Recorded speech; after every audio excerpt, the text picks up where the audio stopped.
Pujyatman Sri Swami Jyotirmayananda commences tonight's Satsang with a Sanskrit peace chant.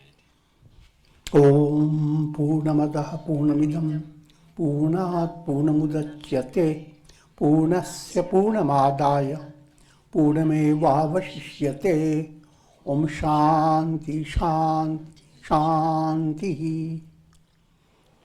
We begin with mystic song by Sri Swami Lalitananda, played and sung by Sri Swami Umananda and Rajneesh. Our song tonight is based on a poem by Swamiji. It's called Beloved of My Soul.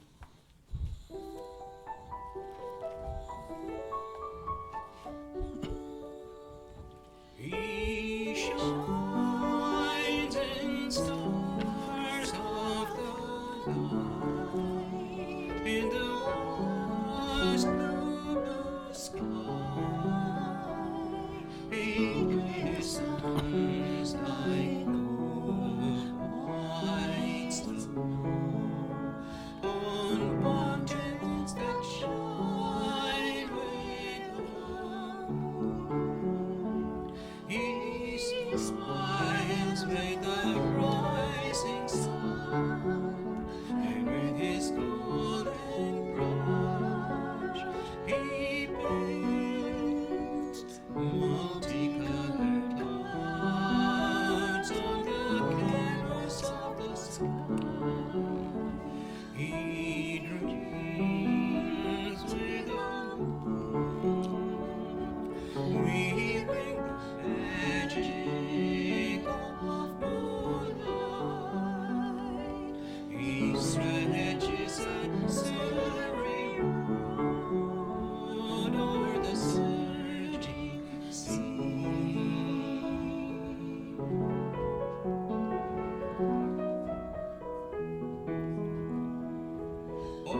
Always the delighter of my heart,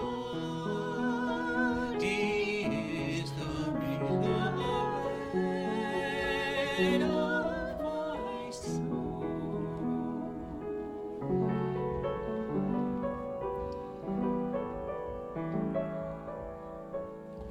He dances with the trees and whispers with the breeze. He sings with the nightingale, with the coming of the rain. He leaves with the fawns in the green forest of spring.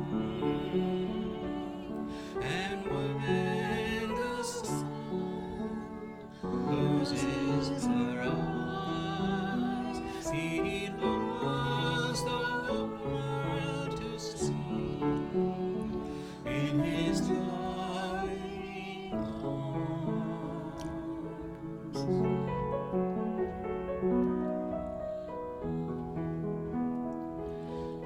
Always the delighter of my heart, he is the beloved of my soul.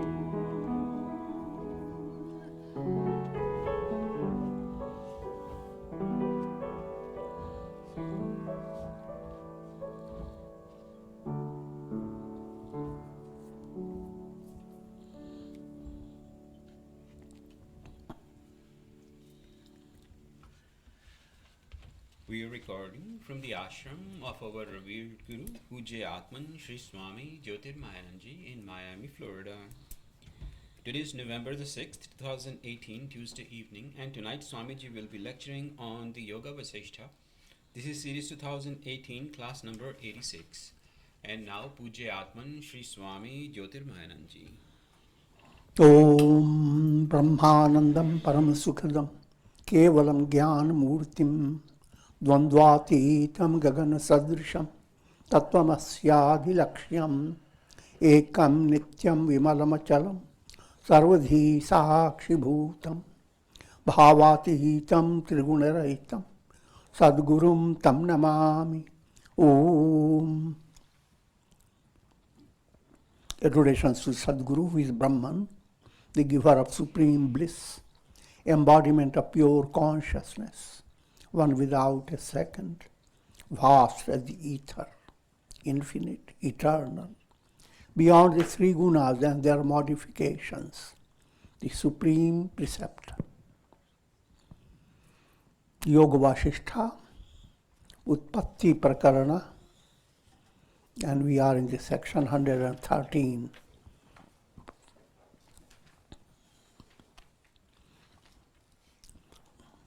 The topic is insight into the role of vasanas, subtle desires. Just to have a general understanding, for attaining enlightenment, 3 obstacles have to be removed: mala, vikshepa, and avarana. Mala is gross impurity. Anger, hate, greed. Gross is that which you can get touched by it, can get involved, like mud. This is called mala. Malo.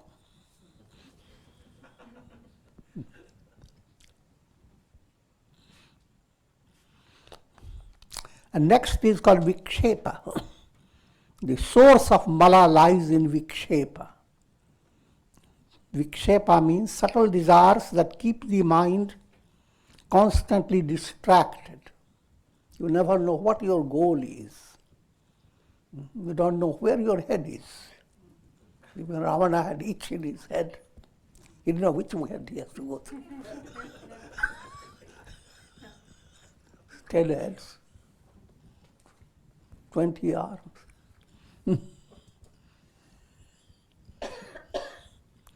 So if we are fortunate to have only 2 arms and 1 head.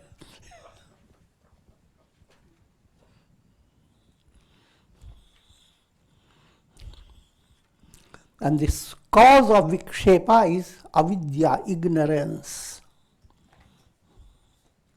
called avarana, that veils. For very easy understanding, always remember the simile of seeing your face in a mirror. You have 3 troubles in seeing your face.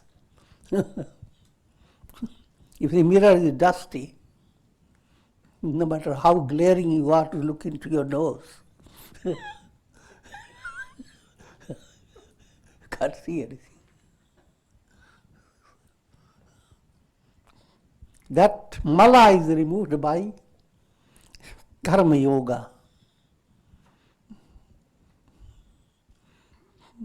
Karma you are doing all the time, but yoga means try to have a sensitive purpose behind the performance of your duties. That purpose is not for you to just become rich and stay in the world comfortably. The purpose is how to attain enlightenment, so that you don't come back to the world again, and to have perfect fulfillment. So that whole process is called karma yoga. In simpler terms, it is serve with love.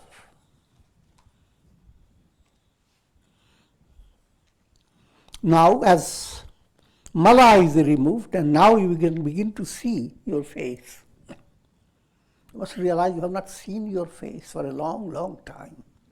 You can't believe it. So, the very hand that holds the mirror begins to shake.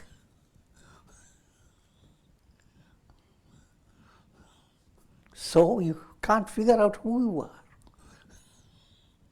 First, you are dazzled of so many faces that is bursting out in so many faces. So, simple solution, hold the mirror steady.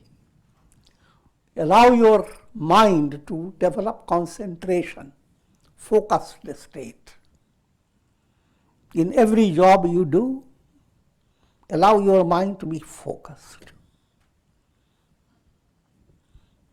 And while you are focused in your jobs, allow a subtle vision to be focused on the purpose of your life.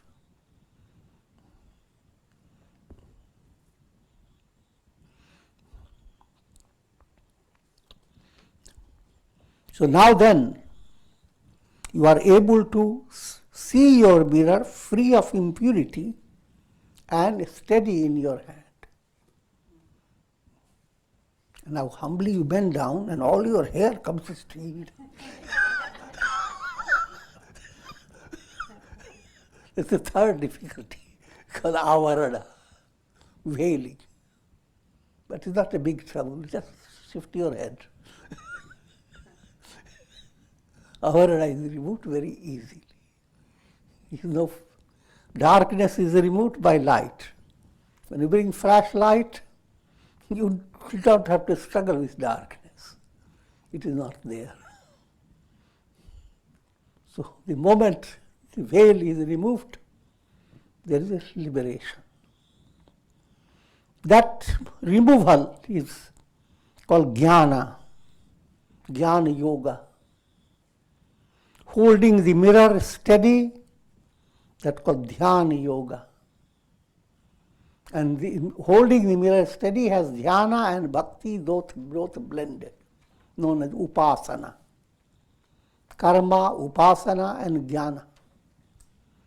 And these three become extended into karma, bhakti, dhyana and jnana. And they become the four sons of King Dasharatha: Shatrughna, Bharata, Lakshmana, Rama, with the same matching. Shatrughna, Karma Yoga; Bharata, Bhakti Yoga; Lakshmana, Dhyana Yoga; Rama, Jnana Yoga.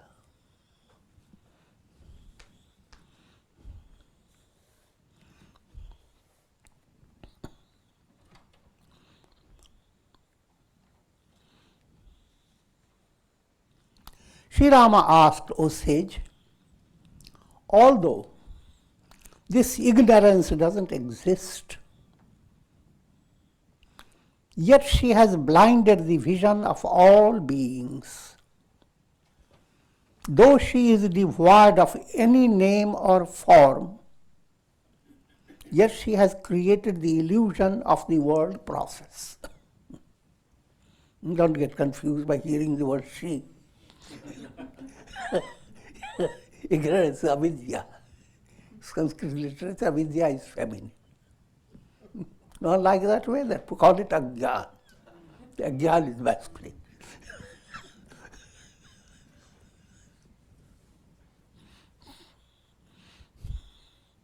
And it's just allegorical. It is highly regrettable that this essenceless avidya has filled the lives of all beings with darkness. It's another point to handle. And two things you have to remember to handle that. One, when you go to deep sleep, all things move away from you.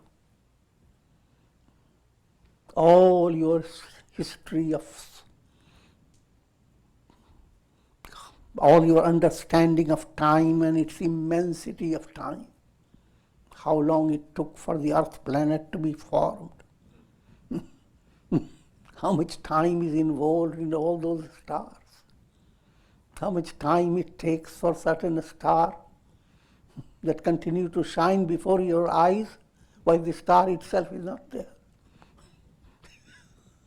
So all the immensity of time, immensity of space, countless experiences and memories, And all that moves away from you when you are in deep sleep. And it becomes sahaj, absolutely so spontaneous. Otherwise, it's a very big trouble. You are told, ignore the world, negate it. Now start counting your negation. Okay, I'm not the body. Okay. I'm not the prana. Go on counting, negating it. But then what about so many lives I have lived about? And so many lives are coming. So your counting process is very stressful. But when you sleep, spontaneous, sahaj. Try to understand. Vichar, while you are studying Vedanta, you are trying to bring into your intellect. That stage is stressful, that's not sahaj.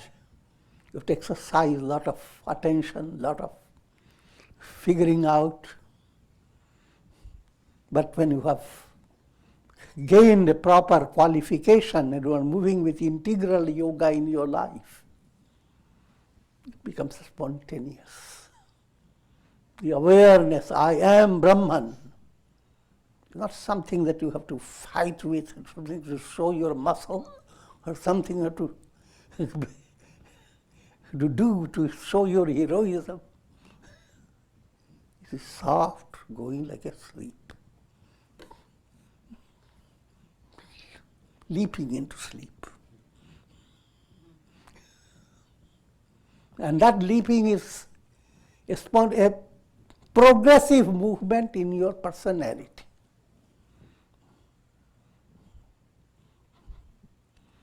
And another way to come to another level, a process of sweet surrender. As bhakti enters, karma purifies your heart, and as bhakti enters, now the same world you lived in with so much stress, now when you softly look into the eyes of God, I'm joking, but not joking actually, allegorical. As you begin to relate yourself to God and relate the whole creation as God's creation, now something happens. You face the world in a spontaneous way, just like a tree faces. So many changes occur in it. Every change that occurs in the tree has a tremendous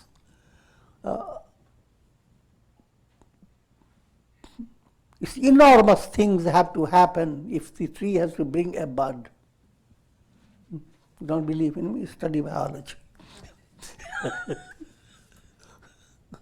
And for the bud to become blossom, and for the blossom to turn to invite bees, and all the details. But all this, you don't hear from the tree all the agony of life.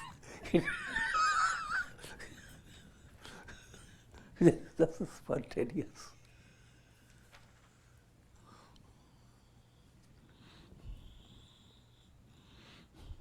But while I'm saying it so quickly, that's your goal. It's not. It needs your sustained movement with tremendous faith, patience, and nourished by satsanga, you can gradually go on going into that ideal state of experiencing self-effacement in a very spontaneous manner. But while the self is being effaced, big self goes on showing its face.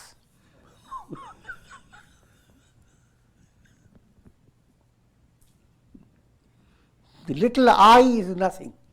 That's called self-effacement. The big I is coming up. That is all together is big I.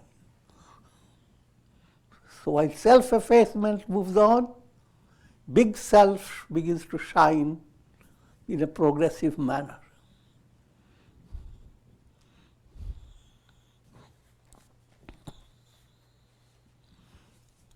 Abiding in the cave of the unenlightened mind, creating the cobwebs of subtle desires, this avidya continues to drive every soul through repeated experiences of birth and death and numerous afflictions. Rama is asking, what should one do to overcome this vile disease of ignorance? Understand, ignorance comes in the category of disease, and the whole world is a hospital.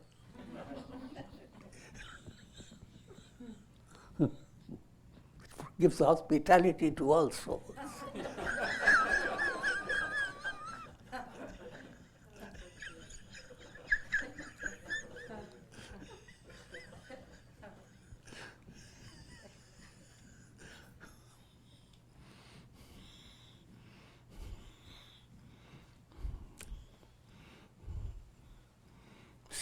Afflicted with bhava-vyadhi, the disease of the world process, the soul continues to come into the cycle of birth and death.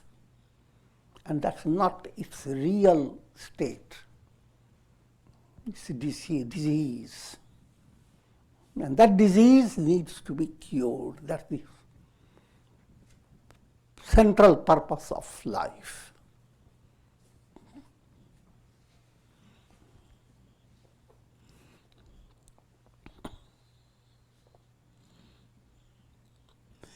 In section 114, this topic of how to destroy this ignorance, that topic continues.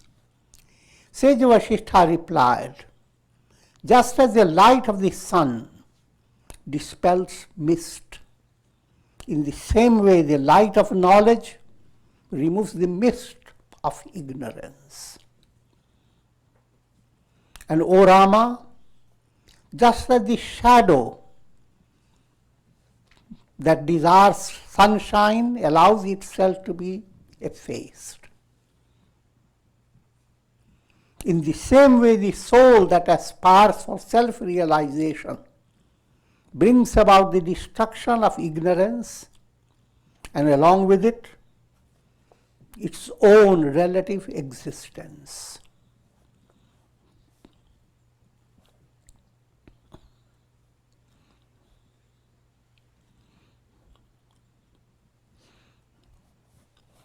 Simple point to understand. Think of your dream experience.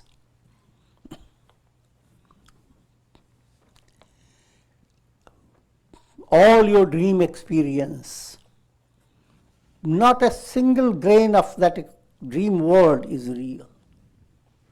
Not a needle point. And yet, it presents so much while you are dreaming. All this becomes possible. Big houses become possible, cars become possible, accidents become possible. Even though you don't have money, still you can take a big trip in your dream, there's no end to it. Can suddenly start flying. And scenes change very fast and you don't care why did it happen. And all this happens. When you wake up, nothing of that has any reality.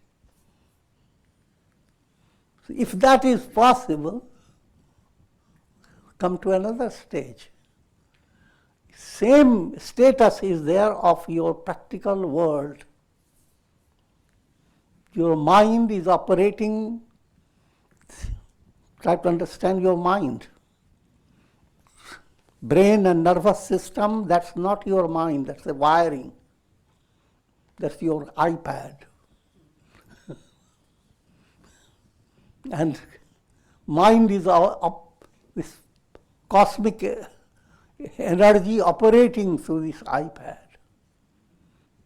And each individual is googling up his life.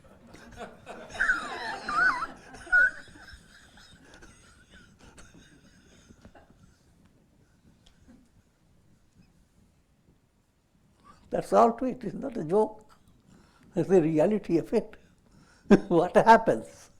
Person has lived through his life and he dies. His brain that brought all his experience is finished.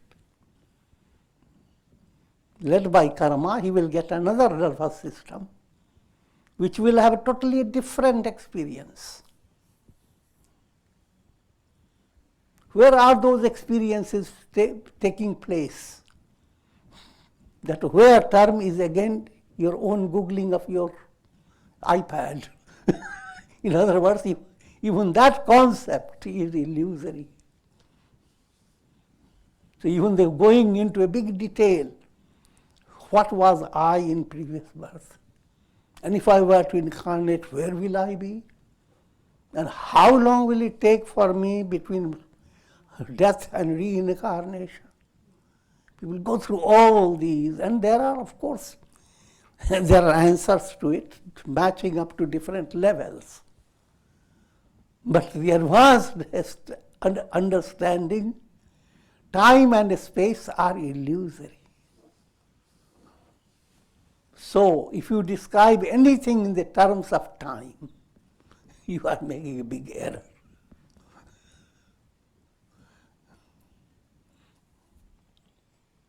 Time and space. When you go to sleep, what happens to time and space?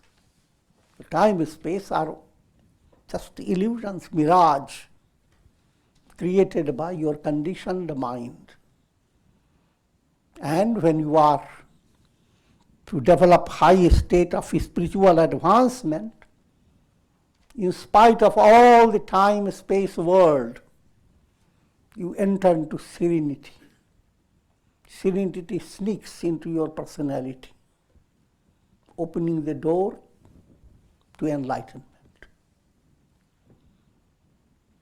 So much so that you can always be untouched by this world. If that state comes, that's called enlightenment.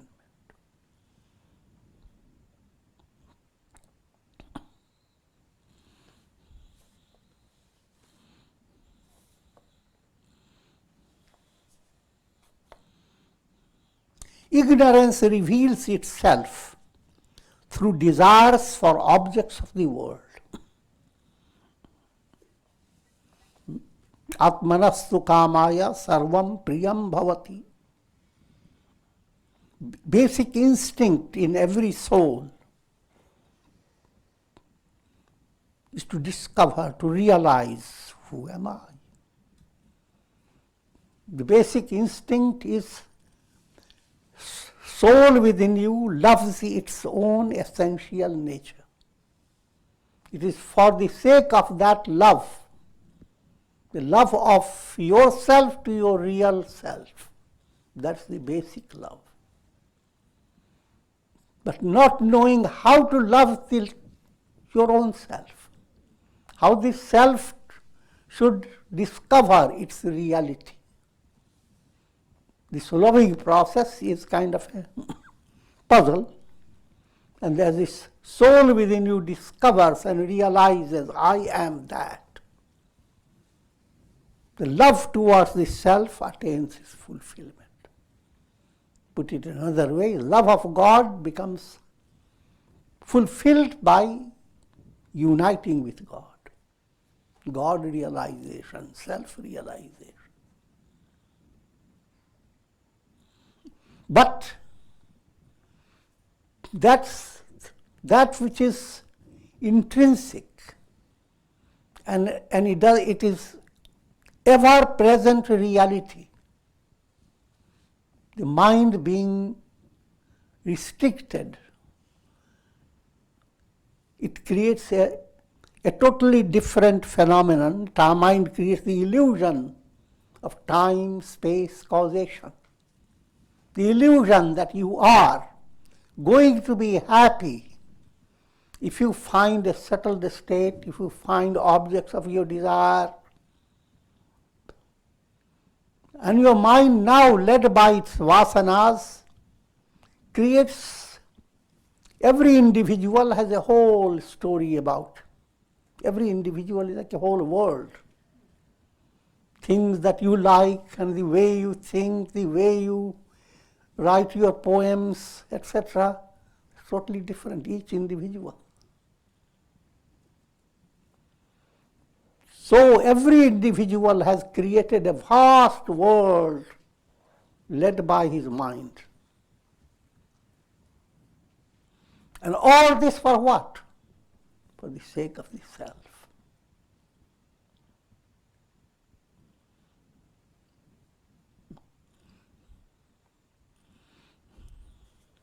And the self alone is real. If you acquire and fulfill all your fancies of the mind in the world, you will continue to stay, just like if your fulfillment is based on going after mirage. You can imagine drinking all the water of mirage like Agastya. And you will have no fulfillment.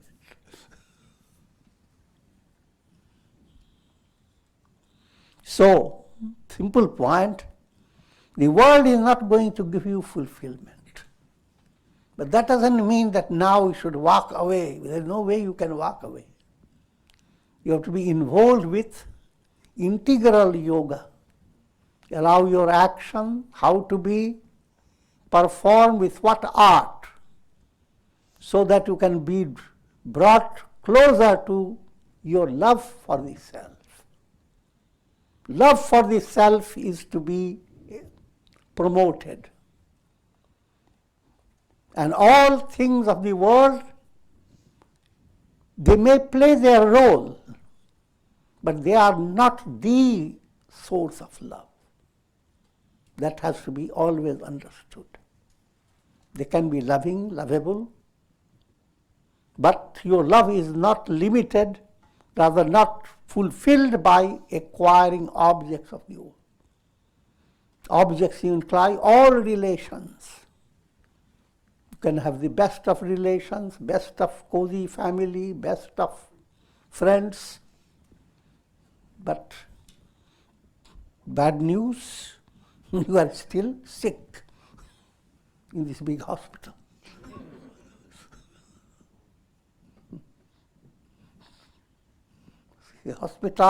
Hospitalized near and dear ones, you have to figure out what I mean.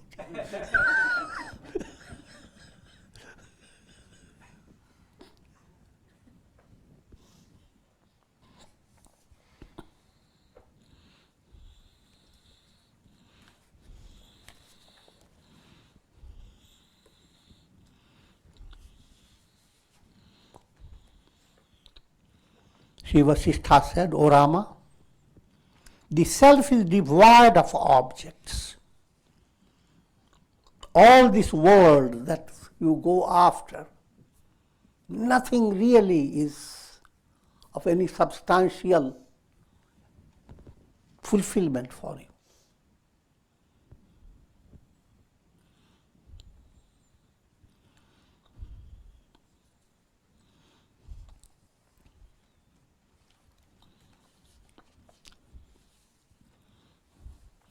Self is untainted by ignorance, free of mental projections. Think of the screen, how it brings out so many stories, pathetic and pleasant, and people are so engrossed in it. But the screen remains untouched. In the same way, consciousness within you is the screen. And the mind operating through your nervous system is that iPad. The iPad projections go on the screen of your TV or your whichever, your office equipment.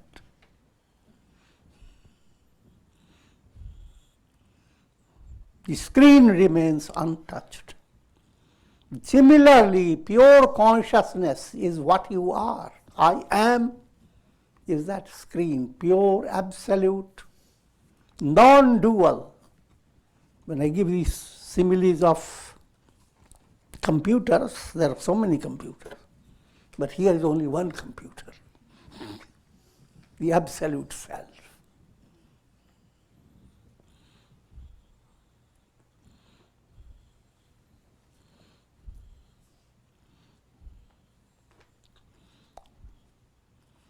So how can that absolute self be described?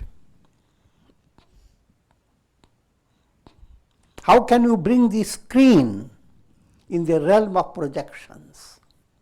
You're watching the cinema show and suddenly you ask, what is the reality behind all this show? I would say, screen. But tell me, where is that screen? You watch in the projections. Screen is everywhere, but you can't see it. If you locate the screen in the projection, that's not the reality. Because even in projection, there may be people who are watching the show. We have dream within dreams.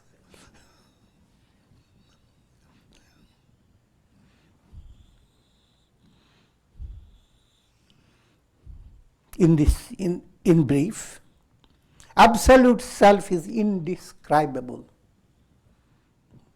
However, your mind has to come to that advanced state to have the ability to create affirmation,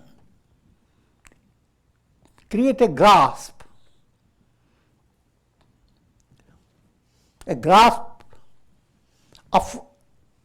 of reality that goes beyond all this. In other words, you don't know what reality is, but you know the simple theory that mind goes on projecting upon it. Now, therefore, solution, the same mind gives the solution. How can I transcend these projections of the mind? How can I step beyond this mental projection? That question again creates another set of projections for your mind. Mind begins to develop subtle insights that begins to show your practical world in the form of layers of illusion.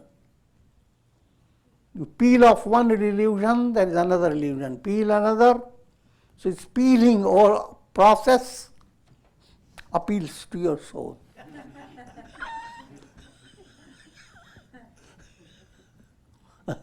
And that's the practice of vichar, the result of satsanga, manan, reflection. All that means you are peeling off.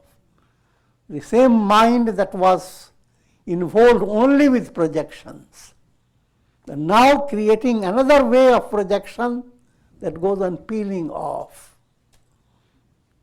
until there comes enlightenment. The mind suddenly comes to that state that all that you are experiencing through your mind and senses, all that and through your body, all these are not like mirage.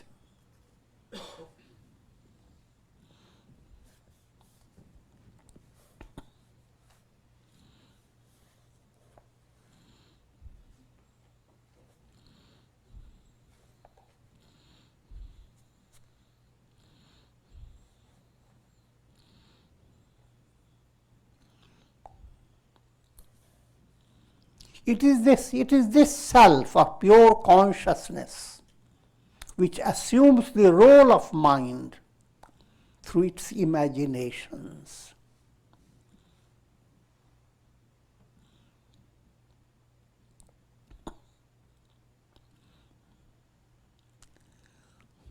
mind itself doesn't have any reality. If you look for the reality in your mind, again you have to go through this vichar movement, try to understand if all the thought waves were to calm down, what will happen to the mind? How to understand it easily. When you are going to sleep, what happens to your mind? When you do shavasana in Hatha Yoga exercises, ask to repose, relax. What happens to your mind? First point, your mind no longer holds on to the worries and anxieties of your daily life. Past is gone, future is gone. Your mind is able to develop what's known as a mystic affirmation.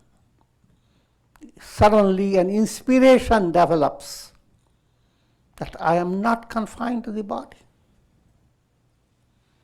I am, you can put it in many ways, I am the air, like air, anywhere. I am the earth, all the earth. Wherever there is any object, whatever comes within your mind, that's you. I am, whatever your mind can imagine.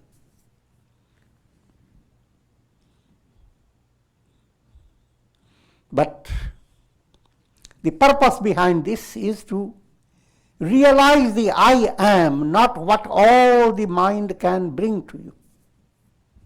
In other words, mind, the moment you begin to question the mind within a profound way, mind begins to move away. Very simple illustration, a cloud obstructs the sun. But when you ask the question, what is the cloud? Cloud is nothing but all that moisture hanging on little particles of sand. Your asking process is like a little fiery torch. Each corner of the cloud, you look at it with a flashlight, and the corner dissolves. The whole cloud has no substance. The more you look into it, the more it goes on dissolving until there is nothing in it. The mind plays the same role. Mind is nothing but pure awareness, obstructed by illusion. An illusion is backed up by sankalpas. Sankalpas are like dust particles with moisture.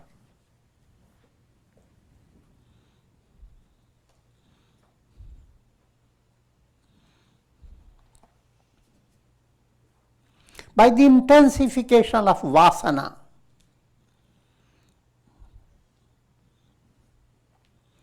I am not Brahman. The mind enters into bondage. While the intensification of the vasana, all is Brahman, the mind moves towards the state of release. Now understand the role of vasana. The subtle desires that enable your mind to move in different directions. Those subtle desires are of two types: asadvasana, sadvasana. We're holding subtle impressions based upon mala, gross impurities, based upon worldly experiences.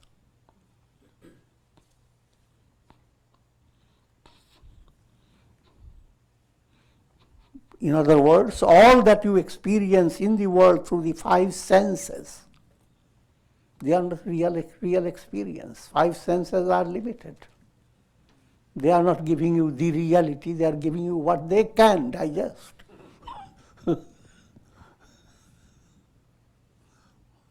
So you are never receiving the impressions of reality. You are receiving always impressions of appearance, of Maya. Now, with this practice of integral yoga in your life, you reverse the process. You begin to create samskaras based upon purity of heart. Purity of heart brings in revelations of truth in different stages. In other words, you have been constantly angry and your samskaras are based on anger. Now, through sadhana, you begin to enjoy the samskaras based on love. Samskara based on love, as begin to enter the mind, the samskara based on anger runs away. Asad vasana is vasanas generated in your mind on the basis of ignorance. They don't have power. But if you don't have enlightenment, you don't have a movement towards God, then they have amazing power. They are nishacharas, demons, and there is no end to their power. But what's good news is that you don't have to create muscles like nishacharas, like demons. All that you have to do is to become luminous, light. Bring light in your heart.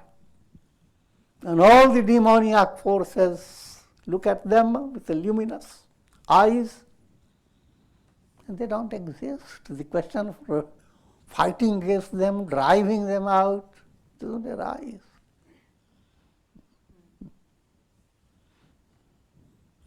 Sun rises in a storyline, his horses become very busy, and his rays begin to scatter the darkness. The storyline, but there is no scattering. Sun rises and automatically darkness dwindles into nothing. So understand the difference between asadabhava vasana, vasanas that you go on generating on the basis of kleshas, ignorance, egoism, attachment, hatred, fear of death. On the basis of these vasanas that go on gathering is called asat vasana.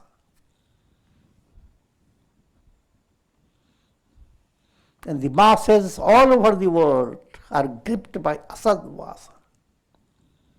Therefore, the big solution for all people is come to satsanga.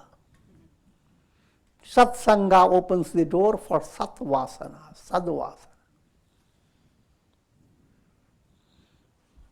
And sadvasana, no matter how little, its power is immense. Light versus darkness.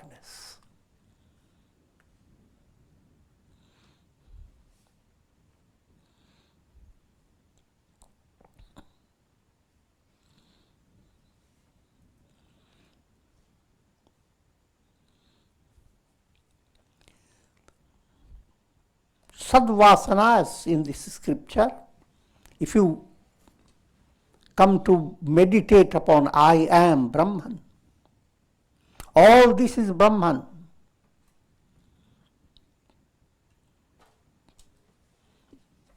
If all the vichar that is leading you to that realization is satvasana process.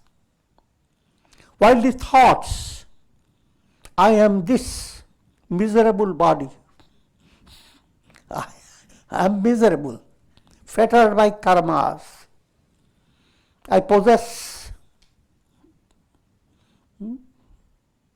rheumatic hands, swollen feet, I have a spicy.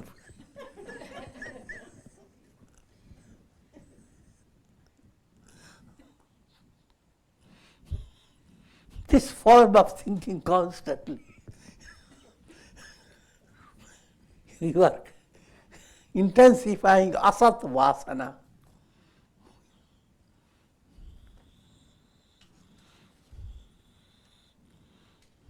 On the contrary, I am not this body of flesh and bones, nor am I afflicted by pain. I am the bodiless Satchidananda, existence, knowledge, bliss, absolute. If you were to allow that type of movement, this will lead to liberation and destruction of ignorance, avidya. Sri Rama asked, O sage, what is the reason for the word appearing in Brahman? Again, the human mind is not easy to accept it. Because people hear all that, then ultimately come back. But then why Brahman created the world? He shouldn't have allowed that. Though you are being told, your mind is interpreting it.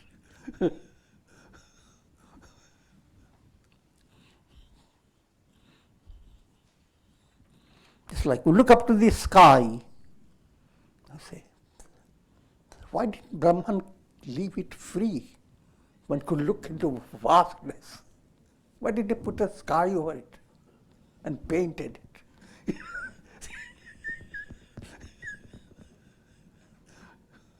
When a child asks this, it's a real question. The sky, he looks there, and he looks all the painting, and he hears that it is not, it's all space. The mind can't handle that. The question, what? If it's all space, why to begin with? Why this trouble? Why shouldn't it remain all space? It's all Brahman, why should it remain all Brahman? You would have to go through all the terror and miseries of the world.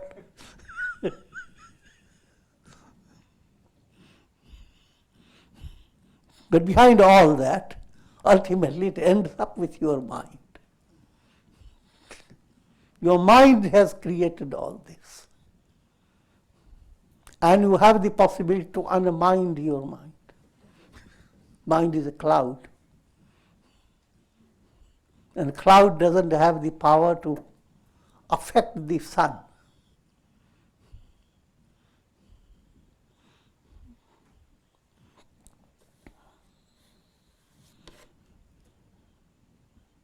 The cloud plays the role of veiling the sun.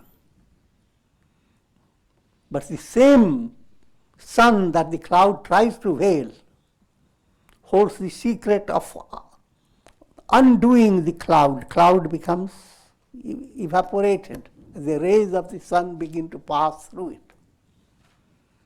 So the subtle point comes in your sadhana that in your mental cloud, if you could allow little pores to enter of Shubha Vasana, Sadvasana. Asadvasana is lots of Asadvasana. Vasanas based on erroneous notion. Lots of them. Don't go after their quantity. Go after bringing Satvasana. Satvasana means you are not creating anything, but letting a little thread of light entering into the cloud. Little thread, a little ray of light. And one ray comes, the It's the end of that cloud. Because nothing in the cloud will not stay quiet. It wants to have more and more. Every ray that comes in the cloud, think of in an allegorical way, if cloud is a kind of personality, and now the cloud begins to see itself. Oh, how great am I? How big am I? More rays. Oh, I'm colored. 7 colors are there. More rays. Now that type of cloud wants to be more and more illumined until it begins to be effaced. But that's the process of attaining enlightenment. That's the sadvasana process. Letting the light in. Otherwise, you are doing in asatvasana process. Letting more and more negative news enter your mind. Things you never imagined so ugly, and now you are amazed that there are uglier things. And you go on packing up the mind with that. So you have only 2 choices. And with this, I'm going to conclude.